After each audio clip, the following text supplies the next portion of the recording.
যুবক, আল্লাহ যৌবন দিছে, চলায় তো চলো, নাইলে আমি হাদিস দিতেছি। আল্লাহ বলে লাবতালা আতিল আরদু ফি বাতনিহা, আমি চালাই দেখা চলিস, নাহলে জমিন তোকে এক কদম দিতে দিত না। লা আগরাকাতিল বাহরু ফি কারিহা, সমুদ্র তোমাদেরকে তলদেশে নিয়া ছাড়া ছাড়তো না। লা আহলাকাতিল মালাইকা, ফেরেশতা জাগারটা জাগায় চটকায় সাইজ করতো। বিশ্বাস হয় না? অ্যাড্রেস আমার থেকে নিয়ে যান, আমি ঘুরতে ঘুরতে দাড়ি পাকায় ফেলছি, আমার এনার্জি শেষ করে ফেলছি ঘুরতে ঘুরতে। এগুলা সব আমার চোখে দেখা আছে। জান জান, কোরআনে যত জাতির ধ্বংসের কথা আছে অধিকাংশ একটা আটটা হবে, হিসাব করলে বাকি আল্লাহ আমাকে চোখে দেখায় দিছে। আমি চোখে দেখা এসে আপনাদেরকে বলতেছি। আল্লাহ বলে চলতে দিতাম না, আমি চালাই বিদায় চলো, নাহলে জমিন চলতে দিত না, নাহলে সমুদ্র চলতে দিত না। ডেলি 550 লিটার অক্সিজেন নেই আমরা, 550 লিটার। যুবক, 1 টাকা বিল চায় না তোর কাছে, যৌবন দিয়ে তোকে চালাইতেছে, তাই না? তারপরও ডেলি 5 বার ডাকে, একবারও বলো আমি ব্যস্ত।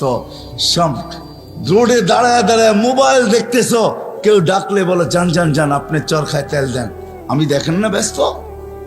হায় হায় হায়, আমার মনে আছে, রাগ হয় না, আমার মনে আছে, আমি সত্য কাহিনী বলতেছি। আমার সাথে না ঘটলে আমি বলি না। আমি এক তাস খেলতেছে কিছু লোক বসা, বয়স্ক, আমি তাদেরকে দাওয়াত দিতে গেছি যে আসেন, ঠিক আছে তাস খেলেন খেলেন, কিন্তু এখন মসজিদে যাওয়ার সময়, চলেন একটু মসজিদে যাই। আমাকে এক বৃদ্ধ বলতেছে, দেখেন না ইবাদত করতেছি। হাইসেন না হাইসেন না, আমি এটার জন্য এখনো একা একা কাঁদি।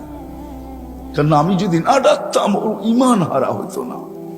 আমি আল্লাহর কাছে কি জবাব দিব আমি জানি না, আমি এখনো একা একা কাঁদি। আমি গেলাম তো গেলাম কেন, এই কথা বললাম তো বললাম কেন? ওর মুখ দিয়ে তো শয়তান বাহির করছে যে দেখেন না ইবাদত করতেছি। হায় হায় হায় হায়।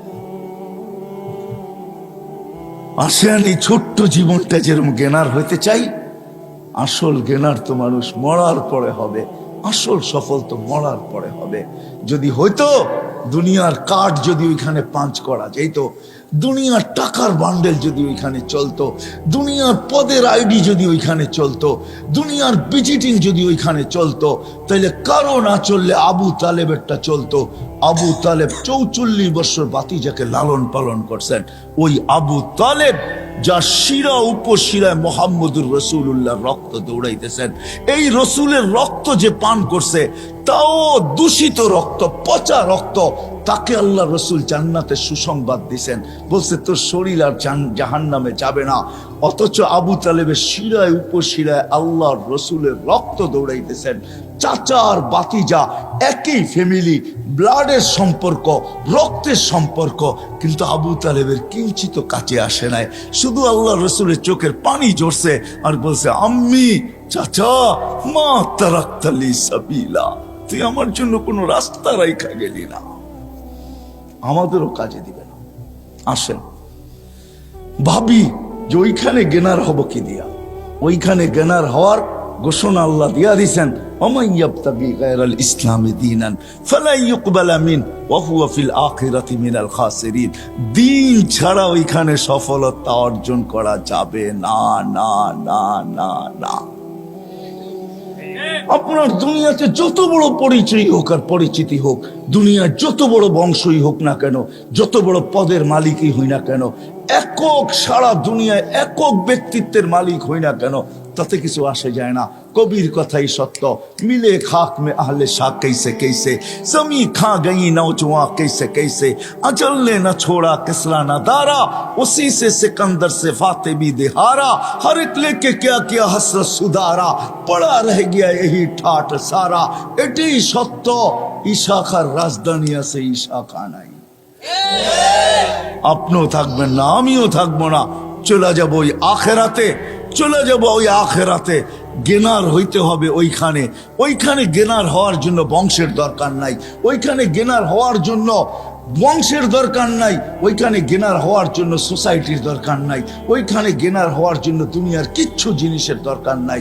যদি দরকার হইতো তাহলে বেলাল কোনোদিন গেনার হইতো না, বেলাল কোনোদিন গেনার হইতো না, বেলাল কোনোদিন সফলতা অর্জন করতে পারতো না। হায় হায়, রাবেয়া বসরি কোনোদিন সফলতা অর্জন করতে পারতো না।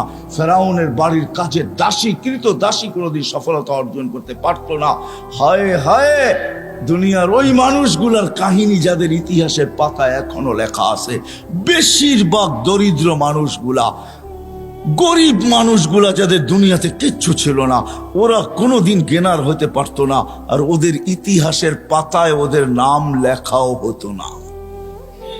শুধু আমরা চাই, আবারও পিছিয়ে চলে যেতেছি, আমরা সবাই চাই যে আমি গেনার হব, আমি সফল হব, কিন্তু এই ছোট্ট জীবনটাই চাই না। না না, এই মজলিস থেকে ওয়াদা করি, এই দুনিয়ায় না আমরা সফলতা চাবো, চিরদিনেরটা চাবো।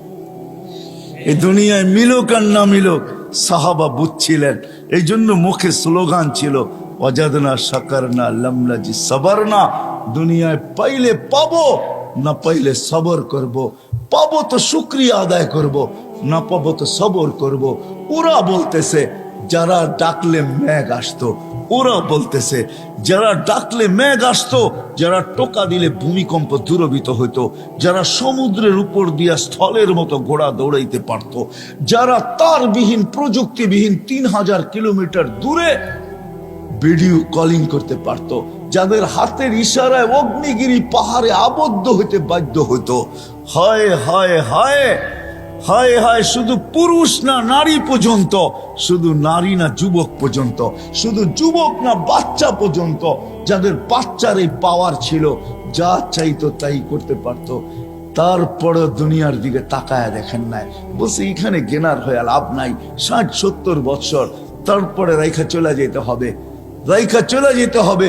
ওই গেনার হইতে চাই, ওইখানে সফল হইতে চাই, ওইখানে সফল কাম হইতে চাই, ওইখানে সফলতা অর্জন করতে চাই, যেন কবরে থাকতে দেরি, কবর জান্নাতের বাগ হইতে দেরি না হয়।